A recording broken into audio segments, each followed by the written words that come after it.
may have missed orientation, or and as well may forget, because so much goes on. So just remind students of who we all are, I suppose, in the virtual room. But will you ask us to start off, and you'll start with me? So I'm starting recording now. So Marie, if you want to go ahead and you can introduce yourself to students and explain. Hi everyone, and good afternoon, and thanks for joining our session. Hopefully you'll find some information. My name is Marie Keelty, and I am a career coach in the TU Dublin Tallaght Campus, and I work Monday to online appointments with me. So any information or how to source or find me will all be available on the TU Dublin website under the Student Services section. Just look up for careers. Brilliant. Thanks very much, Marie. I might go and order my screen. So on my screen, Orla, you're next up, if that's okay. All right, very good. Hi, everybody. My name is Orla, and I'm one of the nurses here in the college. My colleague, Michelle, can't be here today, but she works part-time, so opposite me, really. So we have a service from 9 to 9 every day, Monday to Thursday, and on Friday till 4. And on a Saturday morning, Michelle is actually here from 9 till 1. So we'll answer any questions that you have as we go along, but we are here for you, so please don't hesitate to get in contact with us. Brilliant. Geraldine, sorry, you just wanted to say something there, was it? Yeah, apologies for interrupting you, Orla. Bernadette is having difficulties logging on, so she's trying again, and if not, she's going to come in. We'll socially distance in this office, and she'll talk to us from here. Oh, perfect. Okay, so I might move along then to Tim. You're next on my screen. You want to do? Yeah. Hi, my name is Tim O'Connor. I'm the Sports and Recreation Officer and responsible for clubs and societies. So again, just here to do a bit of a freshen up and a re-catch up with all of the students. And we had great sign up. We had 23.1% of the students sign up to the clubs and societies. So we're very happy with that. But if there's anybody else or any more, we're going to try and get them involved here today. Brilliant. Thanks very much, Tim. And Geraldine, do you want to introduce yourself to the students? Sure, thanks, Leslie. Hi, everybody. My name is Geraldine Roach. I work in the Disability Service with Gary Toner, who's the Disability Officer, and I provide learning support for students. And so if you need any supports, or any concerns, and you are a student with a disability or a long-term illness, you can contact us, either Gary or myself. Brilliant. Thanks very much, Geraldine. Bernadette, I'm delighted to see that you were able to get in there. We were just doing introductions, so if you want to, you haven't missed anything. We couldn't start without you, of course. So if you want to just introduce yourself to students and let them know who you are and what service you're speaking on. Thanks, Leslie. My name is Bernadette Purcell. I'm the chaplain in TU Dublin Tallaght Campus. I'm located on the ground floor 010. That's where the back room, as they call it, the post room. I'm opposite the post room, and my service is chaplaincy and pastoral care. So I'm looking forward to getting to know you, even if I haven't met you already, but hopefully I will see you online, or if not in person. Excellent. So now that we've introduced all our panelists, we might start, and I have a couple of questions to put to each of the panelists, but I'm going to start with Marie because I'm conscious Marie has another meeting to attend, and Aisling, of course, our student counsellor, she will be joining us at a later stage as well. So in case you're thinking there's a very important service missing, she will be joining us. So Marie, first of all, thanks for joining us. Can I just ask you, at the moment, given that there's fewer part-time jobs going and people maybe have had to take a gap in their career, how would people keep their CV up to date? Yeah, great question, Leslie. Yeah, absolutely. There are fewer jobs, but I think that's a chance now for students, particularly from first year upwards, to be a little more enthusiastic and to think a little bit more about smart ways of finding jobs.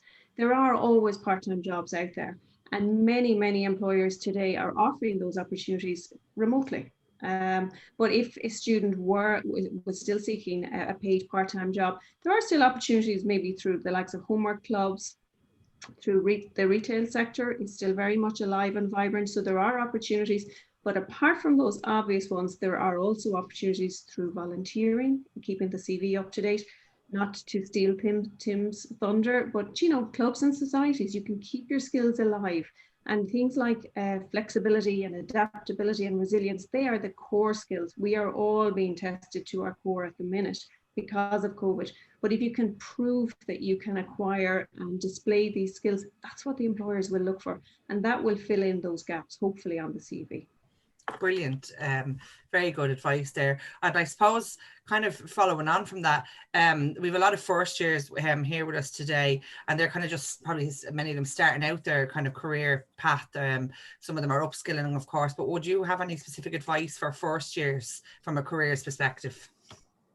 Yeah, so again, it's to be imaginative and to think, to really think and reflect. I'm not sure what disciplines have joined us. I think we have a group from social care. We probably have some business and engineering and science. So that's really all our disciplines. But have a long, hard think about what you feel you would like to do. And it's really a question then of trying to match the skills and the strengths that you have to be it the part-time jobs or the volunteering opportunities. But even looking on somewhere like activelink.com, it's a really good website. Lots of opportunities available there, some paid, some are volunteering roles, but it's to keep those skills alive and to be creative. There's also the opportunities to do things like MOOCs, massive open online courses. So they're in the main free courses, but you might have an interest in basket weaving or therapeutic studies or something just a little bit away from your core course. So it's important mentally as well as physically and emotionally just to kind of keep your skills alive and just see what else you could do that would allow you to enhance and even make the CV colourful as well as you progress from first year into second year. Brilliant. That's really strong advice there. So Marie, from the career development point of view, like career development centre, what type of things can you help me with in the career development centre if I'm a student? Yeah, absolutely. Great question, Leslie. So yeah, literally every and any aspect of the entire employability journey. So all our students in college, you're in college, hopefully to get yourself an extra qualification, be it the higher cert, the ordinary degree, the honours degree, or at postgrad level. So you're doing those studies with a view to getting a better opportunity to enhance, not just and get a job, to enhance your career.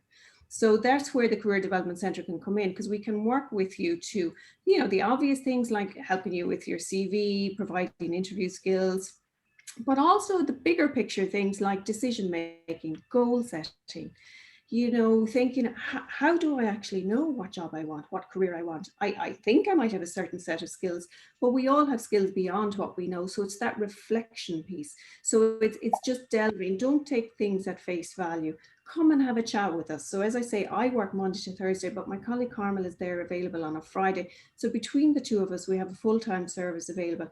Obviously, it is remote at the minute, but that aside, we can still meet you for the one-to-ones, and I'm meeting lots of classes as well. So hopefully there should be something there for everyone, but ask the question. That's what we're here today, just to remind people what services are available. Absolutely. And I suppose we mentioned about first years kind of starting out maybe on the career or upskilling. I suppose the question that's really important is for fourth year students, should they be actively applying for graduate roles now, or at what point should they do that, or what advice would you give in that regards to fourth years, Marie? Yeah, so for third and fourth years, anyone coming towards the end of the qualification route from their perspective, absolutely, now is very much the time to be applying for those graduate roles. So, COVID, no COVID, this would be the time of year where those graduate employment opportunities are available.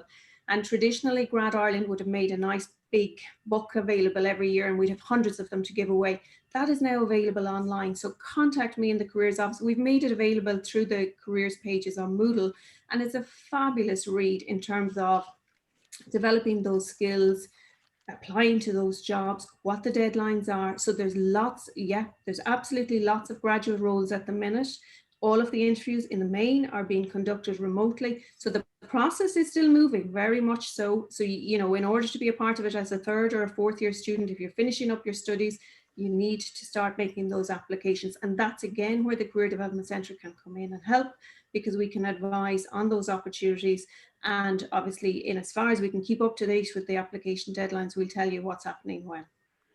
Brilliant. Listen, Marie, thanks very much. That's all the questions I have for yourself at the moment. If any more come in, I can direct them to you. And if they come in after you leave, I can forward them on to you and the students can get in contact with you. Absolutely, will do. Yeah. Perfect. I have a couple of questions to put to Orla now, if that's okay, Orla. So Sorry, on mute, yeah. yeah, perfect. So very important. Can students still attend the Student Health Centre? That's Yes, really students can still attend the Student Health Centre. Now, obviously, because of COVID, we have some restrictions, and we prefer people to ring beforehand. We've dealt here with a few people here. We've had accidents in the labs and in the kitchens since we opened. So we do have a protocol in place that we would have to ask the students. It's a COVID screen if they've had any symptoms, if they've been in contact, if they've been deemed a close contact, any travel abroad, the typical questions. And if we've negative to all that, we do take a temperature when they come in, and then they're more than welcome to come in at that point. But we would ask them to ring beforehand if they can. And if they need to see us face to face, most certainly they're welcome in. But if it's something we can deal with on the phone, then we'll do that. brilliant. That's really, really good to know. Very important to know.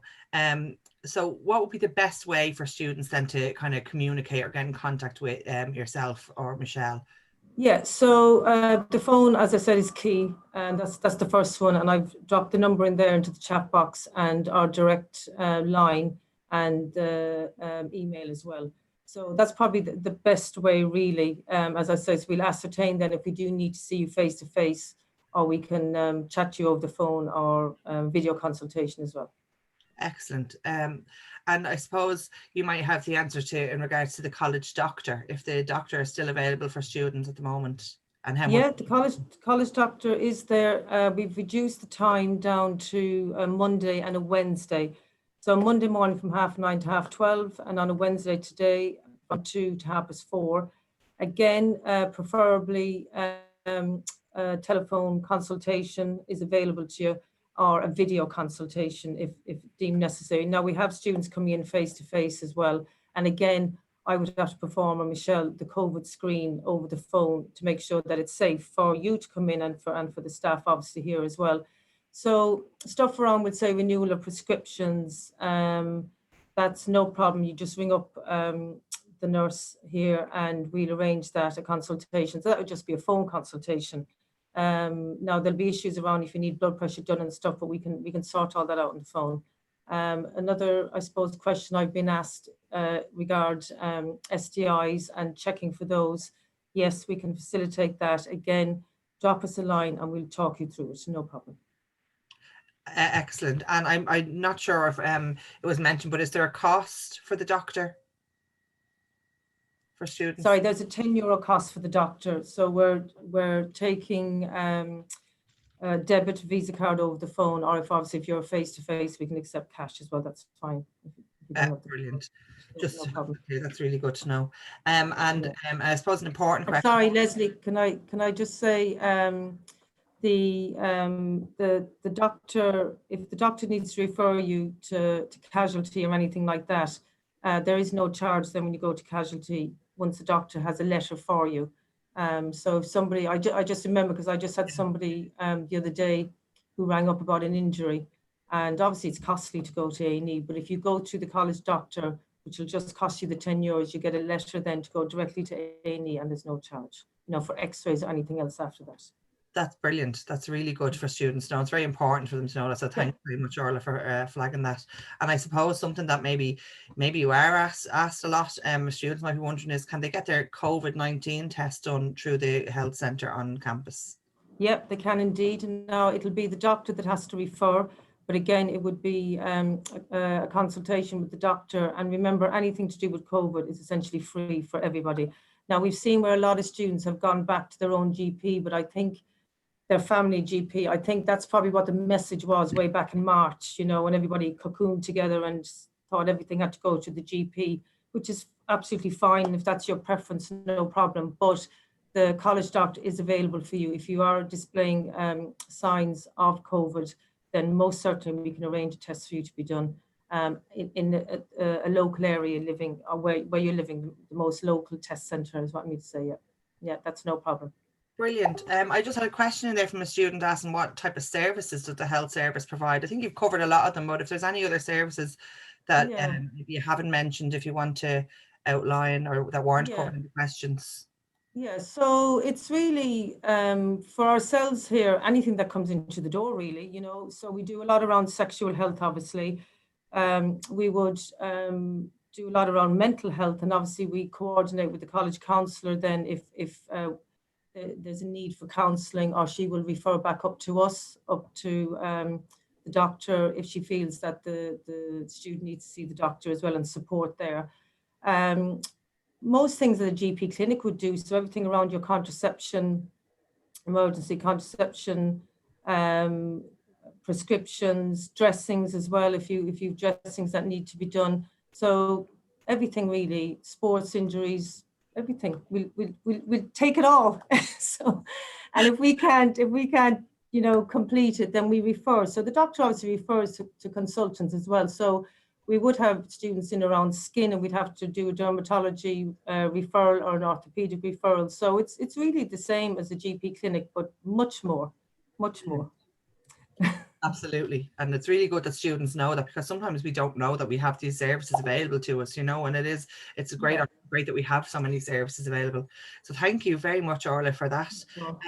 Tim, I might come to you next if that's okay. And I have a few questions here to hear for yourself. So first things first, if I'm a student, can I still join a club or society? Or is it too? Absolutely, yeah. Membership is open for clubs and societies all the time. So, and I put the link in the little chat there, but the link to join is, it's on our website, and I just put it in the chat there as well. But if you have any trouble, email me directly and I'll direct you to where you need to go. My email is at the bottom of the screen, I believe, as part of my name. So it should be visible to everybody. So if anyone's a query about clubs and societies that doesn't get answered here today, email me directly. Excellent. And would that be how students would go about joining then? How would they join a club or society? Do they go to yourself? Do they go directly to the club or society, or what way do they? Yeah, exactly. Yeah, they need to register online. Obviously, everything is online, so they need to register. There is a link with a drop-down menu of all the current clubs and societies that we have. So they just register for each and every one of them. They can join. Questions I often hear is, how many can I join? Can I join more than one? You can join as many as you like. There's no fee this year. Normally we charge €3. There's no fee, so you can join as many as you like. Get involved with their online activities that they're doing now, and then prepare for when we get back together, when we're out of when we're in level 2. And we won't be doing any club activity in level 3. Only elite athletes are allowed to train in level 3. But once we drop out of level 3, our clubs and teams and societies will be back together. That actually answers a question that came in there. There was a question from a student on when sports activities will return. So you've actually just answered that there too. Yeah, well, there's a few things going on, to tell you the truth, Lesley, because a lot of the clubs are doing stuff online. So there's online training. Our club committees are working with our club coaches, and they're doing sessions once or twice a week online. So you can join them now. When we get back physically is a different story. That's got to do with the HSE guidelines, and we'll be back as soon as we can. But we're preparing to be back. We have committees in place. They're all being trained currently. We've just finished the sports scholarship process as well, so we'll be announcing and awarding them next week. So everything's still going, and there is options for people to do things online. Brilliant. In preparation for coming back. That's great, and I think that ties in as well with what Marie was saying earlier on about how ways to learn new skills. And I think during COVID, for students, especially students starting out maybe that don't know people, it's a great way to meet somebody is to join a club or society, because you're meeting people who share the same interest as you. So it's really a good way to get involved. Absolutely, that's brilliant to make friends and a network. But also, I believe what Marie is talking about, and something that we're all into, because it's the strategic plan, is the graduate attributes of the students, and the developing the graduate attributes, and making students more employable. So we would also recommend the students volunteer within the campus, whether that's with clubs or societies or individual volunteering opportunities. That's the stuff that we're kind of talking about, that develops the individual to make them more skilled as a student, and then when they leave us, they will be more employable. 100%. And it's good how you can see how things kind of work together, and how the services go hand in hand, I suppose. So Tim, where can people see what's happening, or where the latest news is for our clubs and societies? And the best thing seems to be at the moment is Instagram. Twitter is less important, are active, and Facebook as well, but we're posting all of our stuff on our social media. So the biggest main thing is Instagram. Follow us there. That's all the latest stuff. Each individual club or society has their own one too, so they'll be putting up stuff. Some of them putting up stuff, numerous things per day. Some are only every week, and then others are maybe every 2 or 3 weeks. But they all have their individual one, and any big events, and I'll be sharing them as well. So you'll see a lot of stories going across the clubs and societies one, because there is so much going on. Brilliant. That's really good. Thank you so much, Tim. And if any questions come in, I will keep an eye on the questions box there. Next up on my list I have is Geraldine, if that's okay with you, Geraldine. Good, thanks. Hello. So Geraldine, how do people get support from the Disability Support Service? Okay, so if you're a student with a disability, to get support, you need to register with the service firstly. And to do that, at the moment, we're doing it online. So you contact either Gary Toner, who's the disability officer, or myself. And you can do that by email. And I've put the email addresses, both our email addresses, into the chat box, but they're the normal TU Dublin email addresses. So it's geraldine.roach@tudublin.ie and gary.toner@tudublin.ie. But the important thing to remember is that students need to register in order to get the support, because we wouldn't know otherwise that there is a student out there needing support. If anybody is having any difficulty contacting us through email, which they shouldn't have, they can pop down to the office. If they're in, so if you have a culinary arts student or anybody in doing practicals, I will see somebody one-to-one if they're really struggling to get in touch any other way. Brilliant. And I suppose a good follow on from that would be, what kind of supports are available to students through the DSS office? Okay, so there's a wide variety of supports available. So when somebody registers, we do what's called a needs assessment. So it's just a short needs assessment, and it identifies what type of supports a student might need. So for example, if you are somebody who's dyslexic, you might benefit from having a spelling and grammar waiver in exams. You might benefit from extra time. If you were someone who had ADHD or maybe Asperger's syndrome, you might benefit from being in a shared or smaller room for exams. So the supports really depend on the student's needs. But they range from things like a spelling and grammar waiver up to having a personal assistant in college, to extra time in exams. So there's a really wide variety of supports, and there's also learning support available. So if people are struggling with assignments or have anxiety around college issues, they can contact the Disability Support Service if they're registered with us. That's really good, and it's important, I think, that people take note of that, because sometimes people don't know that these services are available. So it's really good that you've highlighted that. Yeah, absolutely, Lesley. We get a lot of students who, despite the advertisements on the website, etc., come in second year, and for one reason or another they may have chosen not to register, which is perfectly fine, and then in second or third year feel they do need the support, and that's perfectly fine.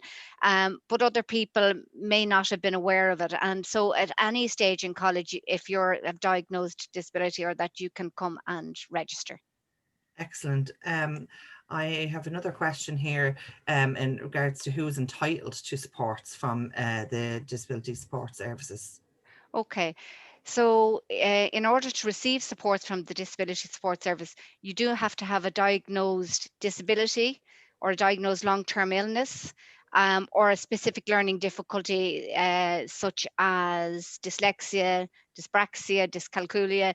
So you have to have a diagnosed condition.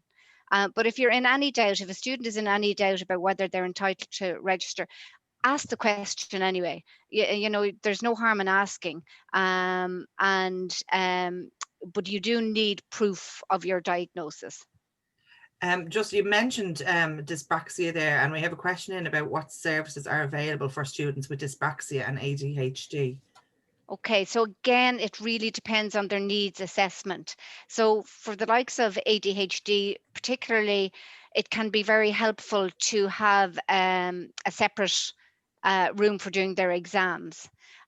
Sometimes people with dyspraxia, it depends on the level of their dyspraxia, but sometimes they may benefit from technology. So very much, I would suggest that that student contacts us and we do a needs assessment and identify their individual, because with any of the conditions, you know, you have a variation in the level of the condition and how the effects of the condition. So depending on, you know, so if you have a student who has both ADHD and dyspraxia, which affects them worse and what ways do they affect them? So we'd establish that through talking to the student and then identify what type of supports would be available to them. Excellent. Yeah. And I suppose following on from that, is the information that you provide, is that done on a confidential basis? Because some students... Absolutely. Yeah. So what happens is any information you give here is confidential. However, so if you need extra time in exams or a shared room in an exam, or, you know, you need to get a spelling and grammar waiver, or you need a personal assistant, obviously there's going to have to be a certain amount of people that know, but they will only be told your requirements, not why you require them. So if somebody is registering here with Asperger's syndrome and they require extra time in an exam, just as an example, we would inform the exams office that student X number requires extra time in an exam. They don't get the details of why that student requires it. Yes, I understand. So it is a confidential service. Yeah, that's good for people to know, because sometimes people are conscious of you know, being viewed differently by people if they know. Absolutely. And you know, people like to label people, and it's, you know, and people are conscious of that, so it's really good for them to know that they can get the supports without everyone having to know their business, I suppose, essentially. Like, yeah, absolutely, Leslie, it's very important. No, it's a totally confidential service from that perspective, and you know, what you discuss here remains here. Excellent, thank you so much. I might move on to Sister Bernadette. I have a couple of questions for yourself. So first of all, Sister Bernadette, for people who don't know, why would somebody go to the chaplain? Thanks, Leslie. That's a good question, and it's a very basic question. And I guess the answer would be there are a variety of answers. There's no one. I presume everybody would know what a chaplain is, especially if you've been in Ireland. But there are people, and we have a increasing number of students coming from a culture that wouldn't have an experience of a chaplain. So the answer would be that they need support. And that support can be the need to settle in. You might have a change. You might want to feel you're changing your course. You want to have a discussion before you go to the lecturer about it. It could be a financial issue. I had somebody on the email on Sunday. She's an Erasmus student and she's really in financial difficulty. It's not that I will pay for their courses, but I might be able to get a small amount of money, a once off, that would support them at this particular juncture of their financial issues. Another area of support is in bereavement. I'd have a number of students who would have had either a granny or a good friend that have passed away, and they want somewhere to come and chat about it because it might be the very first time they've experienced death. And that's it's not a nice experience, but it can be a very growthful experience if it's handled well and they have a space to go and talk about it. And then we have students who would come and they're trying to say, I don't believe in God, and I'm just wondering, am I wrong? What will I do? So it's a kind of a spiritual conversation. And the other support area would be that students are looking to befriend others. So this is where all of us who are sharing with you today, because we work as a team, we link with each other around our services. So I'd say, how about joining clubs and socks? I had a student recently who was very stressed out because she's actually a fourth year, and she was finding the fact that she's no longer meeting her friends, that she was getting very stressed. And I mentioned about the mature student society, and she was delighted with that. So I kind of feel you link around the supports that needed within this team. So for example, Orla mentioned earlier about somebody comes and they have a mental health issue.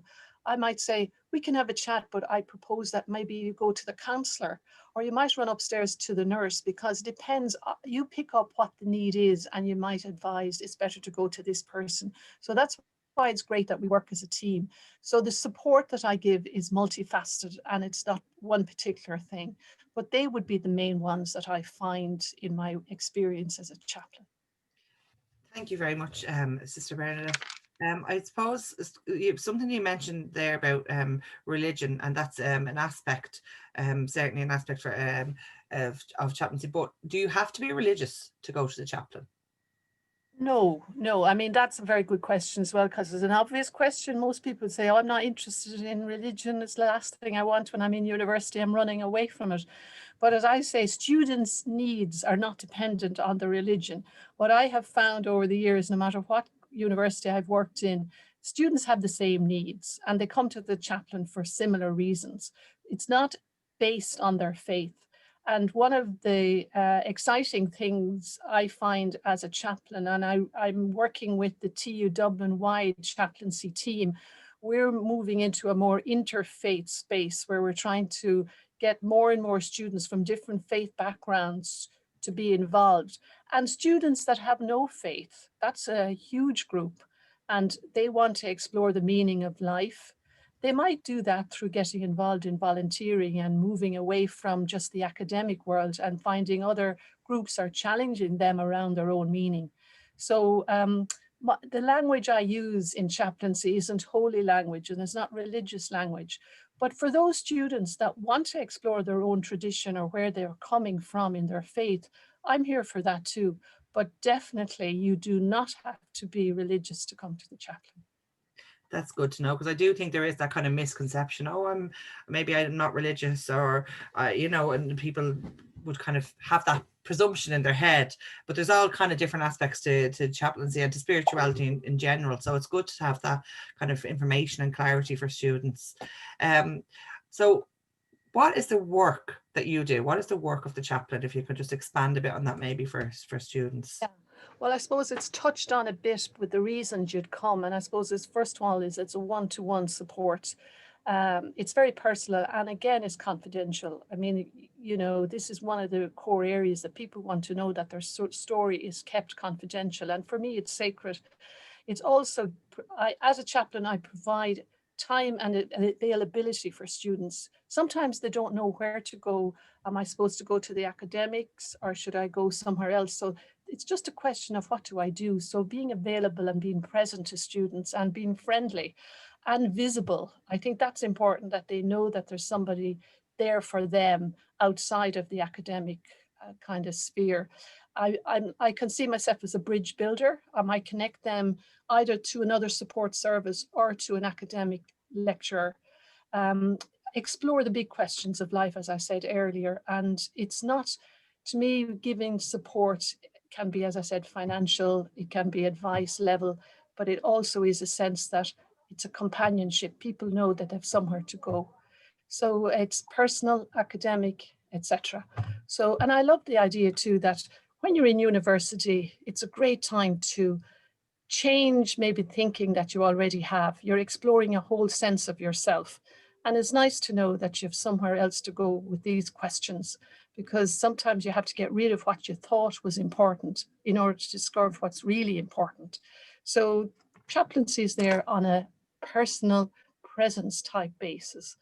And as I said, it's about visibility and approachability as well. That's excellent. Thank you very much. I think Aisling has joined us, so I'm just going to give her a minute just to connect her.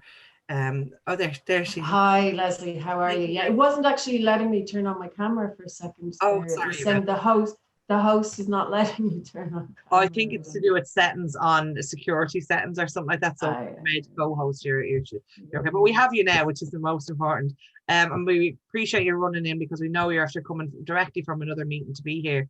So maybe at the start, each of our panelists just kind of introduce themselves and what service they were. So if you want to do that, and then I have a couple of questions that I'd like to put to you, if that's okay. Sure, no problem. I'm Aisling O'Brien.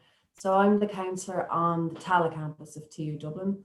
I've worked here for many years. So what I do is I provide counselling to students for any range of issues. There's not a particular thing. It's not just academic based. In fact, usually it's not academic issues. Usually it's more personal, emotional, mental health issues that people tend to come about. So I support people through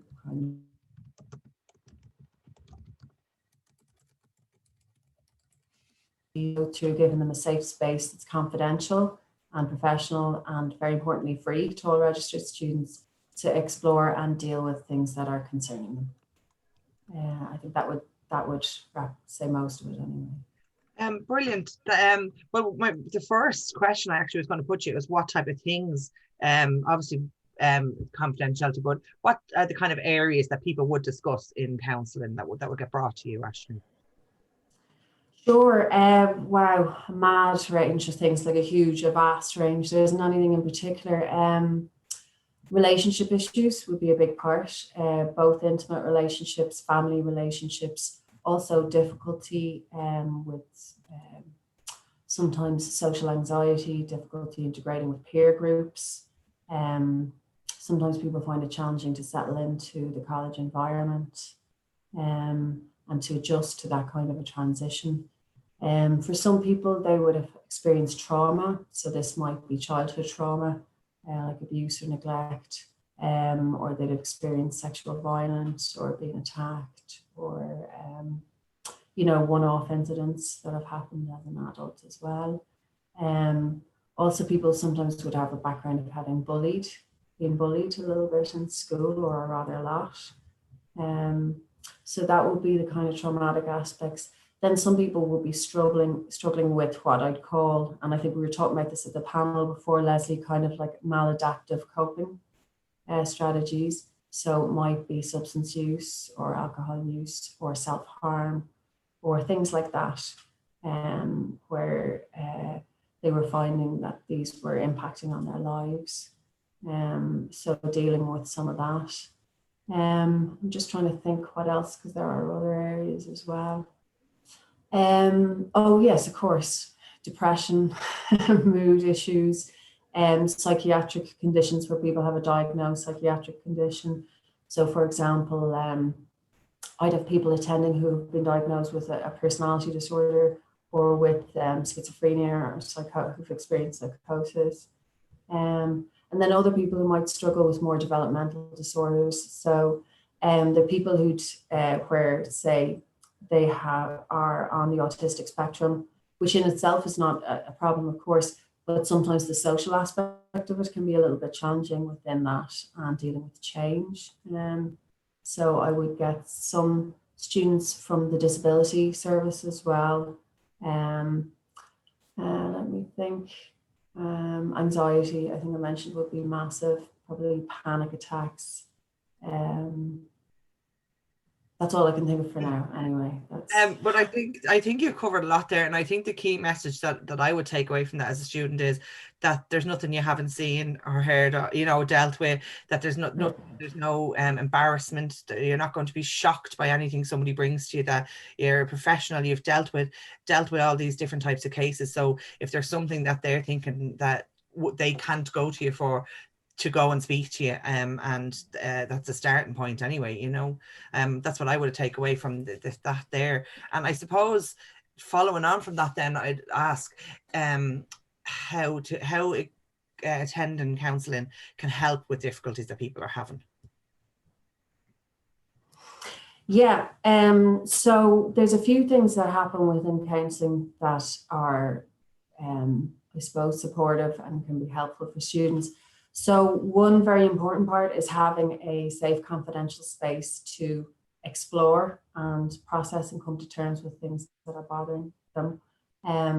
Sometimes it's a need it's helpful to, just express that in and of itself. Sometimes in talking about it and exploring it, people come up with the best solution for themselves. So that would be one of the main primary bits of it. The other part is, of course, there are particular techniques and strategies that are helpful for dealing with particular things. For example, panic attacks, or managing mood or overwhelming feelings. So I would show people and walk them through some various different exercises, coping strategies, different things to do. And then so that they'd have the tools and resources they could take away with them to manage some of those overwhelming things in their own time, for themselves. So that can be helpful. And then I would kind of refer them into other supports and links. So information, you know, various different things. I might send them on particular information sheets or links to websites or to various different resources. And that can be helpful as well. And other services, of course, I'd link them into other services if it was appropriate. Brilliant. Does counselling services provide guidance around courses and careers? I know Marie spoke earlier on, and that would maybe be an overlap there, but I'm just wondering, is that something that you would do? Yeah, no, it's actually, it's good to make the distinction. Thanks, Lesley, because it's split the way it is. People sometimes get confused because I know within schools it's the guidance counsellor does kind of all of it, or a lot of it, the counsellor within schools. It's a different system within third level. So things that are to do with course choice, career choice, further studies, that's all the careers and development service. That's more to do with them. So they're kind of the appropriate service for that. And then counselling is very much around personal, emotional, mental health issues. So that's more what I would do. Brilliant. Well, I'm just looking, I don't have any questions in. I'll just give a minute in case anyone wants to put any questions in. Well, I'll maybe allow a minute or two in case anyone has any questions they haven't put in. If there's anything anyone had forgot to mention or that didn't come up in the questions already, if you want to come in, and we can allow a couple of minutes to do that for any of our panelists. If there's anything you want to add to something you've said already or elaborate on, or something that you maybe forgot, because sometimes, you know, when you're answering questions on the spot, you sometimes forget something. So if there's anything you want to add, you can go ahead now. Maybe we can go around and see. Yeah, Lesley, I was just going to add about, I didn't mention it, but it's important, especially now what's going on. The chaplaincy service provides opportunity for mindfulness, and it's now TU wide. It's run by the Sanctuary, which is quite famous, and we do have all the links up on the website if they check out the chaplaincy website for TU Dublin. So mindfulness is on a few times every week to help people become still and become less stressed. I think most people are aware of the word mindfulness and its practice, and I definitely would recommend it, especially if people are feeling stressed. And if they have any questions around that connection, I put up already on the chat my email address, so I can send them directly the link to the mindfulness. Brilliant. I just had a question in there in relation to the counselling. Aisling, is the counselling going on one-to-one in the college, or is it online? At the moment, it is online. We'd love to do it. I'd love to do it in person, but there's no safe way to do it because it's such a long amount of time in one room. Even if, you know, it's like putting on masks and visors, opening windows and having limited periods of time. There's just no way to really make it safe. Counselling is usually around 50 minutes. It's nearly an hour. So at that length of exposure, either for me, if I had it, to transmit it to someone else, or for them to me, is extremely high. So there's just no way of doing it in person at the moment, unfortunately. So it's taking place through Microsoft Teams at the moment. But as soon as we're able to reopen it again in person, of course, we'll do that. Excellent. Sorry, Lesley, can I add? I put it in the chat there, but there's a really good resource called Student Health Matters. It was actually developed by a college, third level college nurse. So it's a fantastic resource for all students. It deals with everything really that you need to know. So you can download that on Android or Apple. And so I'd strongly advise people to do that. It's a really, really good source. Brilliant. Thanks very much, Orla, for highlighting that. Bernadette, we had a question from Suzanne there about Social Justice Week. If you want to maybe explain to students who have maybe never heard of it before, of their first years, or refresh people who may have been here last year but maybe forgotten what Social Justice Week is about and when it's happening. Thanks, Lesley, and thanks, Suzanne, for the question. It's great because every year we have an annual Social Justice Week, which is a mixture of bringing awareness around the most current social justice issues, for example, homelessness. This year we are running it from November 30 to December 4. I'll put that up in the chat in a minute. Or if Lesley, you can do that because Lesley is involved with me and the Students' Union, plus Blanchardstown chaplaincy and City Campus chaplaincy this year. So we're making it TU-wide. We'll have Father Peter McVerry speaking as usual. It'll be on Microsoft Teams and the link will be sent out. We're focusing on domestic violence this year and issues around disability, because these are really justice issues. And as well as that, we'll have fun events to kind of create a sense of togetherness, community, because while we want to raise awareness around these things, we also want to celebrate the work that's being done by volunteers all over the country, and especially in the Tallaght campus and also in the City campus. So again, watch out for the ad on it. It's always a lovely experience for the week because it's kind of Christmassy for us. We celebrate Christmas through it. And there's no better than trying to change the world to make it a better place, because that's the whole question, message of Christmas, like peace on earth and justice on earth. So that's why we're doing it. So unless you want to add something yourself, Lesley, because you're part of the team.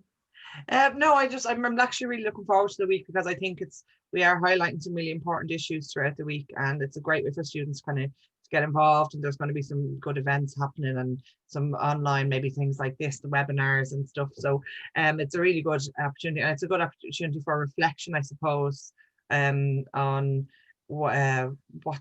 take a moment to just kind of pause and look at kind of prioritizing things and where you're kind of sitting, I suppose, at the moment. You know, it's a really important week, I suppose, to look at reflecting on things and reflecting on bigger issues in society kind of as a whole. So I'm really happy that it's going ahead this year virtually. Yeah.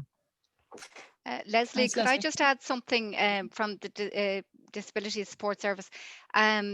With regards to getting support in exams, for the end of semester exams that are flying in, if students feel they would benefit from support, students with a diagnosed disability or long-term illness, they should register as soon as possible with the Disability Support Service, so that we'll have time to put those supports in place for them. So as soon as possible, they should register. There would have been, in previous years, there would have been a deadline, a cut-off period. That has been extended now because we're online, but we still need to register the students as soon as possible. So that's particularly relating to first-year students, but any student who hasn't registered with us who feels they could benefit from them if they have a diagnosis, please contact us as soon as possible. Brilliant. That's absolutely excellent. Tim, was there anything you wanted to add? I know a few of the other panelists have added something. I just wanted to check before we finish up. No, I definitely spoke enough, and we definitely done some great cross-referencing there. Thank you very much. Brilliant. Well, I'm your Welfare and Equality Officer in Tallaght, so I link in with the student services quite regularly. So I'm going to pop my email in the chat there. So if there's anything there's people who are in attendance here are unsure of or not sure who was what, you know, you can watch this back. We will be uploading it, or you can contact me and I can direct you. But I just really like to thank our student services, the panel here today, for taking the time. Everyone is so busy at the moment, and taking the time to come on and speak. It's so important for students. I mean, we are so lucky the services we have and the staff we have in those services. So it's good for students to know, because I know even in my first year in college, I wasn't aware of how many services we did have and how lucky we were to have them. So thank you for taking your time today and answering the questions so well and so honestly. And I hope students got a lot from it. Thanks very Leslie. much, Leslie. Thanks.